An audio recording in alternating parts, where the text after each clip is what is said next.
All right, here we go. Welcome to the NBA Hour, man. CP the franchise here. I got my guy Alex Rotaro, Stratocaster in the building. Episode 1, the inaugural episode of the NBA Hour, man. Happy to launch this up and be covering the NBA at large, man. We're going to have a lot of fun with this channel, a lot of great guests. And we're kicking off at the right time, man. The NBA Finals set to kick off.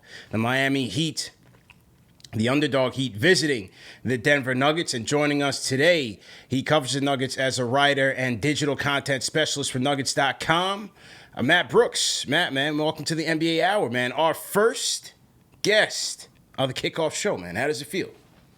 I didn't know that. It's an honor, man, and it's good to be back with you guys. This kind of reminds me of home. You know, it's the last time I was on here. It's obviously covering a different team, Brooklyn Nets.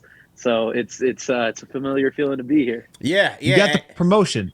A big promotion. The mid-season trade. Yeah, the mid-season trade. I was like a buyout signing, you know? Like I just signed with the Nuggets and went to the finals. Yeah, man, a big promotion indeed. And as you said, we had done some collaborations before when you would cover the Nets and us for Knicks Fan TV. But we have you on because, you know, we value your opinion here. And obviously you got a big time promotion there and working for the Nuggets, man. Well, talk about a little bit about your experience so far, these couple months that you joined up with the team.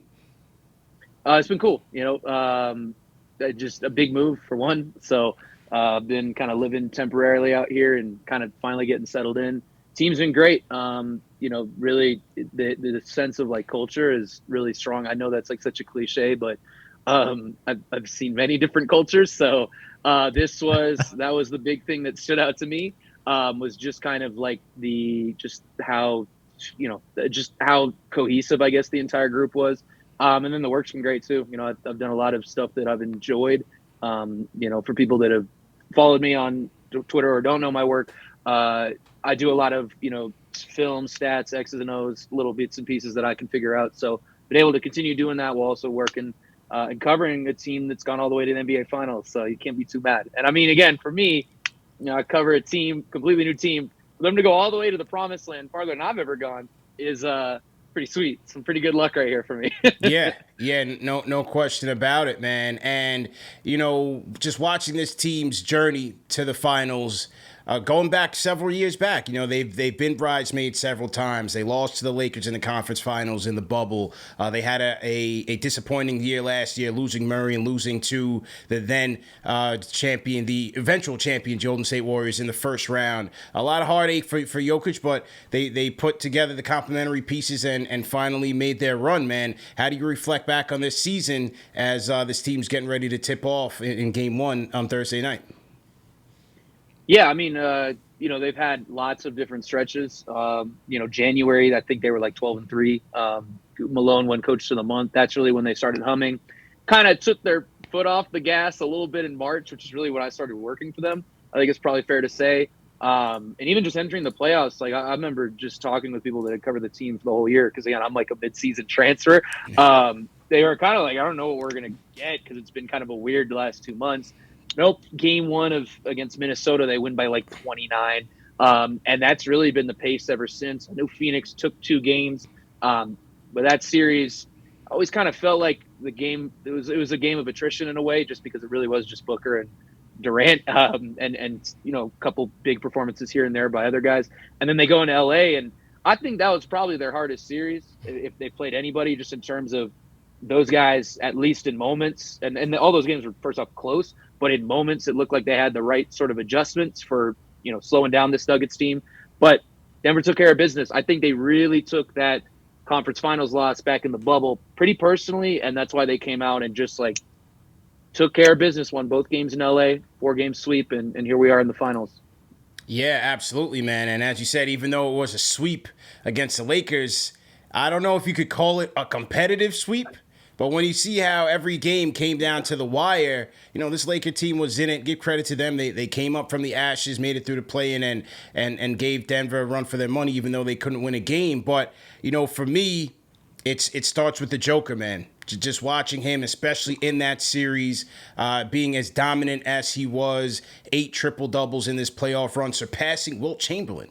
I mean, he surpassed a 60-plus year old record in the NBA. Wilt Chamberlain has like 72 records, and to see Jokic be able to do that, I'm just continuing to be impressed by his brilliance on the court, whether it's passing, his agility, his footwork. I mean, one of those key plays against the Lakers in that closing game, he blew right past Anthony Davis for a drive and then split Davis and Schroeder for a scoop layup.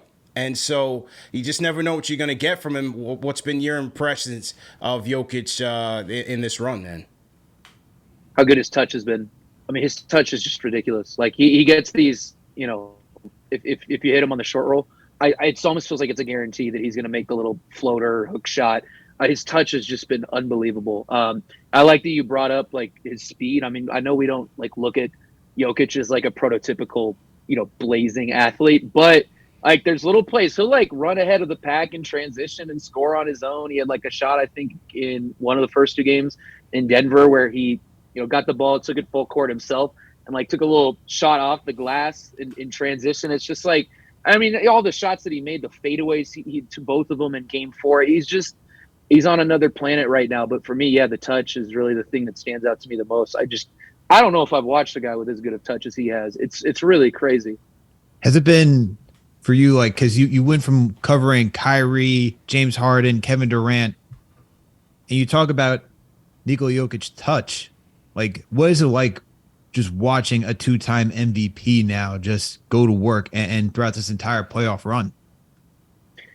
Yeah, I was talking to my dad about it this weekend. I think like some of those Durant performances that we saw against Milwaukee, where he's dropping like I don't even know what it was, like 50-point triple doubles. I get a sense of that when I watch Nikola, and really and it's consistent throughout the entire playoffs, especially since round 1. It just is that feeling where it's like this guy is. I don't know what you can do about this, and that's how I felt watching Milwaukee try to defend Durant, especially at the tail end of that series. It just reminds me that a lot, and I think that's kind of in a larger sense, like just the level of dominance and just not knowing what you can do as the opposition. That's how I felt watching both those guys. So yeah, there's definitely been some parallels for me, and I've been very lucky to watch some like just outrageous offensive players over the last couple of years. Of course. And, like as we talk about the MVP, we got to talk about his running mate as well, Jamal Murray, who's coming back from an injury, and you just watch these colossal fourth quarter performances against the Lakers, man. What's been your impression about him and his bounce back so far this season? Yeah, I mean, he's putting up numbers that are like comparable to Jimmy's for one, which is impressive. Like that's their second guy. That's Jokic's running mate, and he's putting up numbers that are like pretty much identical to what Jimmy's doing, who's been one of the top 5 players in the postseason, like pretty comfortably. So he's been great. Just the big thing is just how well he pairs with Jokic. I mean, it's not just like, what they can do in the 2-man game, which is great. I mean, both those guys, they can have Jokic as the screener and Jamal as the ball handler. They can switch those roles, not only because Nikola can run point guard, but because Jamal can post up, which is really cool. Jamal can attack mismatches. That's another way. So the 2-man game between those 2 guys is lethal. But I think the other part is just like he fills in all the gaps just in games. Like Jokic will play outstanding for 3 quarters. And I remember it was game 3, I think is what it was game 2 actually against the Lakers. He starts like 5 for 17 through the first 3 quarters. Jamal, I mean, not having a good game. And I've watched him enough where coming into the fourth quarter, I kind of was like, I feel like he's going to have a little burst. I don't know what it's going to look like, but he's playing so poorly. Like it just doesn't feel like he's going to continue to close the game like this. 23 points. And again, I know it sounds like the LeBron meme. Like I get it, but like it really did. It's like you watch him, you expect these big fourth quarter performances, which pairs so well. He's kind of like a closer, like a Mariano Rivera. And if you have like I don't know, I don't follow baseball enough to like make a good comparison here, but your really good ace pitcher is Jokic, and then you have Jamal at the end. That's kind of how it's felt for me, just watching these 2 guys. So they pair well just in the half court, but also just in terms of like how the Nuggets are able to win games from like a macro sense. Yeah, their chemistry is so on point, man. And with Murray, it's just great to see him back at his A game, recovering from the ACL injury. His shot making has just been super impressive. And then, as you said, when it gets down to 5 minutes or less, watching them operate in that 2-man game, it's surgical. Because you have no idea where it's going to go. If they're going to try to force the mismatch, it might be Murray taking you off the dribble. It might be Murray for a step back. It might be Jokic trying to back you down using his size. It might be Murray cutting. It might be, Aaron Gordon slicing through and then running some sort of counter. So they have so many ways to beat you through that 2-man game, man. It's going to be very interesting to see how what Spoelstra tries to devise to stop that.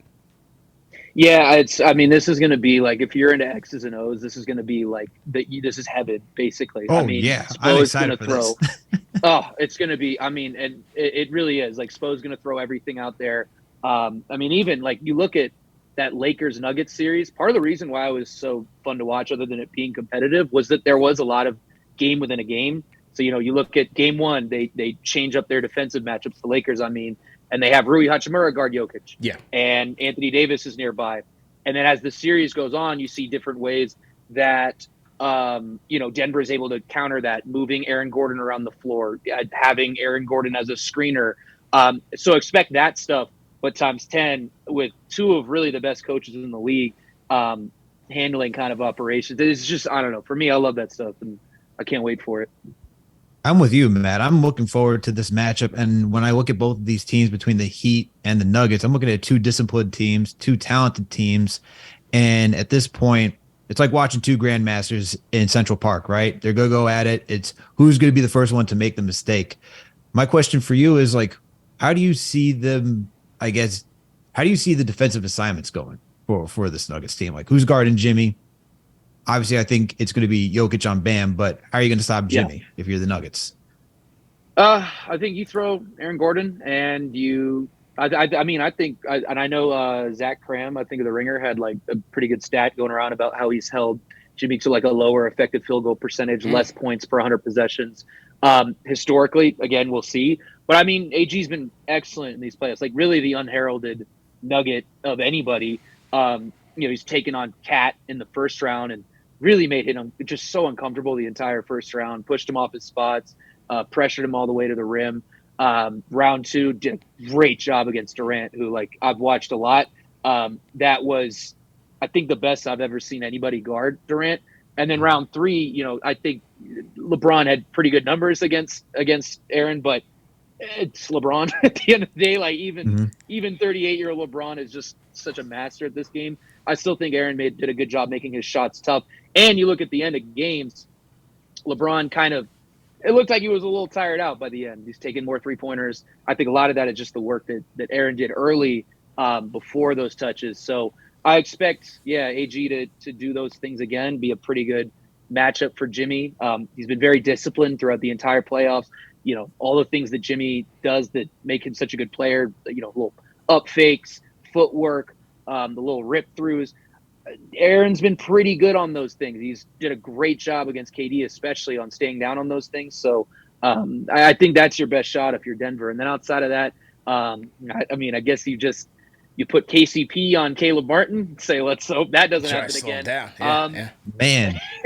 Jeez, man, that was some of the shots he hit in Game 7 of the conference finals. I don't know if I've watched a role player play like that in any. It was just outrageous. Yeah. So I think you do that. Start with him there, and then from there, like, you're just going to move your guys, Bruce Brown, Christian Brown, KCP, your perimeter guys on really whoever is hot for Miami, which is they have multiple guys that can get going from the perimeter. I think that's kind of what you're doing from there if you're Denver defensively.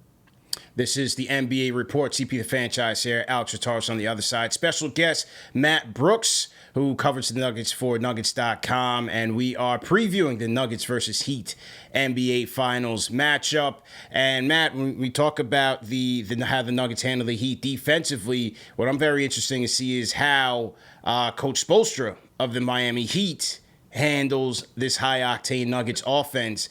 This Heat zone has stifled opponents on every lane that they've traveled on this journey, whether it's the Bucks, certainly flustered the Knicks, and certainly flustered the Boston Celtics, man. Boston shooting uncharacteristically from three, especially in games 6 and 7. You know, they have the versatility on the defensive end. They play a very intense brand of basketball. The zone is flustering. They have an ability to switch those coverages by play, you know, sometimes what that Spoelstra throws out there. From your perspective, you know, the Lakers did play a little bit of zone. How have you seen the Nuggets being able to handle the zone in their journey in the playoffs so far? Yeah, I mean, if there's a team equipped to play Miami zone, it's probably Denver. Couple reasons: ball movement is key in against any zone. Denver is third, I think, in assists in the playoffs right now. 3-point shooting also huge. Denver is first in 3-point shooting. So those are the two big things from like just a statistical perspective. If you want to look at individual counters, I mean, I don't know if there's a better zone buster in the NBA than Nikola Jokic. You put that guy at the middle of the free throw line, and he can either take the mid-range shot, post up, or spray to a shooter on either side of the floor. And you can't help as much because he's in the middle of the floor. You're not bringing help like you might be on a post up from the entry pass. He's in the middle of the floor. That's what you're giving up as a zone. That's exactly where you want to put Nikola Jokic. Other things, I mean, I thought definitely like the later parts of the Eastern Conference Finals, Boston did a much better job of driving middle, collapsing the zone, and kicking out. That's something that Denver can do when it's, the ball is not in Nikola's hands. Jamal can do that. There's multiple guys on the roster can do that. Bruce Brown can do that. So there are things I think at Denver's disposal. I know there was a stat going around that they performed the best against zone defenses in both the regular season and the postseason, just in terms of what they're putting up. I think like points per play. So I think they're about as well equipped as you can be. But as you mentioned, like Miami's, it's not your average zone. Like they are switching coverages. They're throwing it out at weird times, out of bounds sets in weird moments at the end of games. So that's a part of it too. It's not just that they're throwing out zone, it's how they're throwing it out and when they're throwing it out. Yeah. And like when you watch Miami throw out their zone, right? As CP said, it could be flustering. And you talk about how Jokic just break that because of his passing ability, his shot creation. But like, what do you see? Is there anything offensively that you think the Nuggets are going to do differently to like counteract that? Or is it just rely on Jokic and just hope that he continues this hot streak and his just MVP performance? I mean, yeah, I just think like little things like, putting guys, flashing him to the middle, the nail is like a big one. I mean, and offensive rebounding is another one. Like even if you're getting a low quality shot, you have such a size advantage if you're Denver. The tallest guy on Miami is 6'9". Your starting small forward for Denver is 6'10" and Michael Porter Jr. Jokic has been just getting every single rebound. So even if you're not getting the best quality shot, which I think you can because Nikola is such a good scorer and playmaker, and you have multiple guys that can drive and kick and just a generally unselfish style of play and multiple 3-point shooters, you can also crash the glass if you don't get that quality look. So there are multiple ways for Denver to really take advantage of the zone, and rebounding has been such a huge trend for them. They're 10-1 in the postseason when they out-rebound their opponent. That will be a huge trend against Miami, who I think is 12th in rebounding of all 16 teams. So it's going to be a big deal. And Matt, one of the things that's really come together nicely for this Nuggets team is their supporting cast as they built up around Jokic. They gambled on Michael Porter Jr. in the draft. They gambled with the big contract. He's starting to come along. It's paying off for them.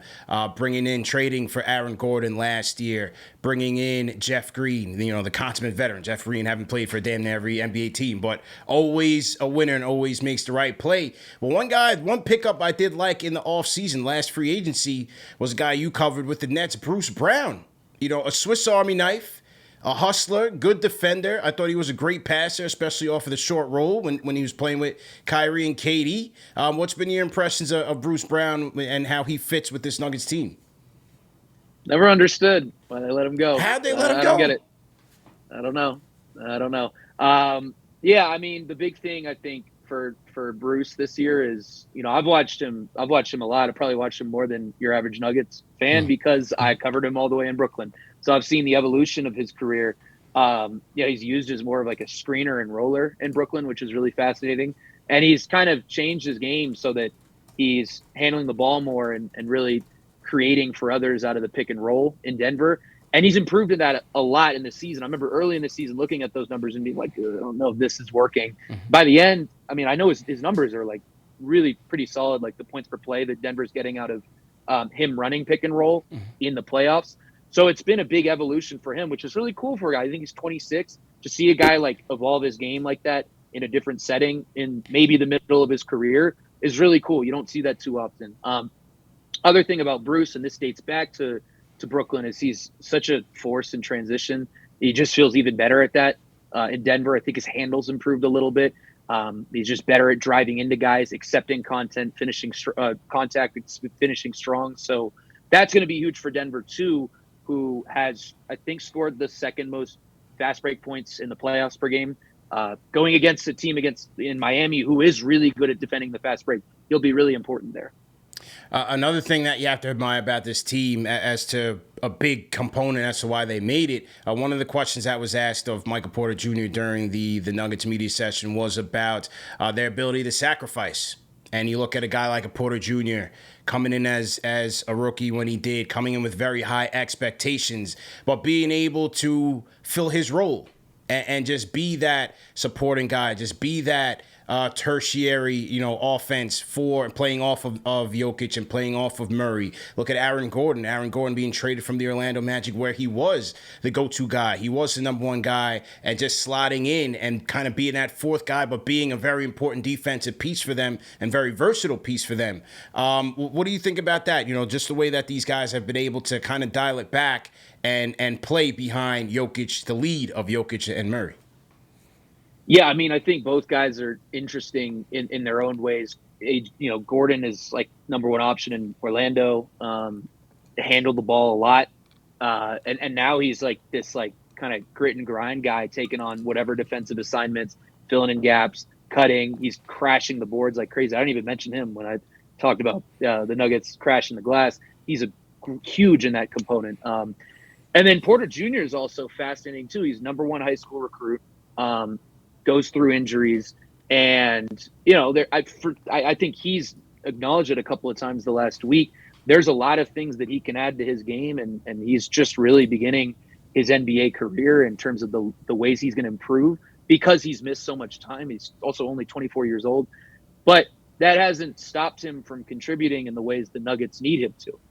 There probably down the line, he could be a good post-up player. He could improve his handle, but he's not really worried about that right now. Right now, he seems very locked in on winning a championship. So that's being a floor spacer, crashing the glass, driving closeouts when needed. And the biggest thing is just like the leap he's taken defensively has been just outstanding, even throughout the playoffs. Had some really good reps against Devin Booker in the second round, did a good job there. He's been super attentive as an off-ball defender, especially rotating over to the rim as like a secondary defender and using his length, his frame. He's been just excellent at that. And that's been a huge, huge growth point for them. And it's added a lot to their defense. I think he's one of the main reasons why they've taken the leap they have defensively. They're 17th in the regular season. I think now they're top 8. So it's been a big leap for them, and he's a huge part of that. Matt, let's get to the next phase of this matchup, which is the battle of the benches. And you look at these two teams, and the Nuggets, they've been going with 7 guys, man. That's who they really relied on. When you look at Miami, though, Spoelstra, to his credit, he's been able to go into the tool shed and just use every single player that he's got. I mean, he's gone as far as 9, 10, like it keeps going back and forth. And, we got the news today that we're expecting Tyler Hero to return for game 3. So that's just more guys that Spoelstra has at his disposal. So how do you think the Nuggets are going to be able to combat that? Close the series out earlier. It greatly benefits you if you're Denver. You've had this 8-day rest. The longer this series goes, I think the more that actually helps Miami because they have so many guys to throw out there. Like I think, I don't remember if it might have been Spo, could have been Kevin Love today, saying they might trend bigger. So they removed Cody Zeller and Love from the last playoff series against Boston. You might see those guys again. I mean, that's what makes Spo so good is that like not only he's he's kind of having his rotations be interchangeable, but he has guys that buy into that. That's so hard to do. So I think, from a depth perspective, Miami has a pretty sizable advantage there. But it'll be interesting to see, like, what can Denver do? I mean, is this a series where you feel a little bit better about playing somebody like rookie Christian Brown? who has had good moments in moments in the playoffs. Does he make a little more sense because you're playing against a team that's a little more perimeter oriented than say like Los Angeles? So he's a guy might need another POA guy or point of attack guy. There's other guys. I don't know if we're going to get like Reggie Jackson or anybody like that. But I think from where they started at the beginning of the playoffs, which was an 8-man rotation, I bet Denver starts there and tries to keep that going for as long as possible because the war of attrition, I think, definitely favors Miami. This is the NBA Report. Salute to NBA Nation. CP the franchise here. Alex Rataris on the other side. Special guest. He covers the Nuggets as a writer and digital content specialist for Nuggets.com. And that is Matt Brooks. And we are previewing the NBA Finals matchup between the Nuggets and the Heat. Matt, is there an X factor you have in this series? Is there a player on the Nuggets team, a Caleb Martin-esque player or someone who you feel like could really help swing this series for Denver outside of their big 2 or 3? And why is it DeAndre Jordan? Why is it DeAndre? I did a big preview that you can find on Nuggets.com, going over everything, keys of the series, matchups, X Factor, shameless plug, by the way. That was pretty good. Absolutely. And that was good. I had Bruce Brown as the X Factor. And it's weird because he's kind of like a 6 starter in a sense. You kind of know what you're getting from him game to game. He's really been hovering around, 10 to 12 to 14 points a game. He's been very consistent throughout, which dates back to how he played in Brooklyn. He was in last year's series against Boston, he was like their most consistent player. So he's always been consistent in the playoffs, but I think the big thing is just, as I mentioned, like how much can he get out in transition? Can Denver get easy points that way? Can they force turnovers against Miami? He's such a huge part of that, just one, because of what he does defensively, but 2, the way he leaks out. So I think he's going to be really crucial. That'll be one of the main battlegrounds if you're looking at this series, is Denver's fast break game versus Miami's transition defense and rebounding. I think those are the 2 things I'm watching for, at least to start the series. Got it. So those would be your keys, or do you have different keys? Keys. Yeah, I think, what did I say for my keys? I should probably know this. I just edited this.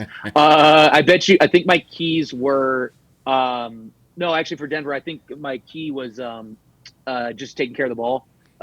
They've been, I think they're the best team in the playoffs at turnovers. They've allowed the fewest per game. Miami's a team that will turn you over, run out on you. Jimmy Butler's second in steals per game. They are just pesky that way. So if you're Denver and you averaged, I think, the 10th most turnovers in the regular season, but you clean that up in the postseason, you need to stay where you are. You do not want to drop down to bottom, quadrant of the turnovers per game type thing. So, I think that's definitely one of my keys for maybe Miami is trying to turn over Denver. Sounds like covering the Knicks all over again. Knicks were a good team that protected the ball all season long, and then it's like protect the rock against Miami, and then Miami just has this knack, man, for forcing turnovers. It's crazy. This is where, once again, it's going to go back to which team is more disciplined, because I don't feel for me, I don't feel like anyone's going to be able to just completely like run out and just get these like crazy fast breaks. It's really going to be a half court game that we're going to see throughout this entire series. What do you think about that, Matt? Yeah, I think so. If you're Denver, you want to continue to play the beautiful game that you're playing, and if you're Miami, you want to make it just ugly. Like you want to make it gross and ugly and just like brutal to watch at points. That's, I think, how you want to win. I will say, if it goes into a more half court game, Denver's been really good there. They've been the best half court offense of the postseason. So that is another area. I mean, that's why they're scoring like 120 points per 100 possessions, like a ridiculous offensive rating in these playoffs. And part of it's just that they're really good in transition. They're really good in the half court. So they have multiple things at their disposal. Absolutely, man. Well, with all that being said, what is your series prediction for your first NBA Finals? I have Nuggets in 5. I'm tempted to say 4. But I'm saying 5. Wow. Yeah, I don't know. There are, like, if you look at how these 2 teams profile, and you look at the weaknesses of Miami, rebounding, even just the different defenses that they throw out there, the Nuggets are equipped to play those defenses. As I mentioned, zone defense. If you're switching around Bam. That's not going to work against the two-man game between Jamal and Nikola. So I just think they're a really bad matchup for Miami. They are 9-1 in their last 10 matchups when these two teams face off. Again, it's the regular season. I think the more we watch the NBA, the more we realize the regular season does not matter. Yeah. Especially when you're looking at historical matchups. But there are a lot of things that I think have remained true. Jokic has been just a total handful for Bam, historically speaking.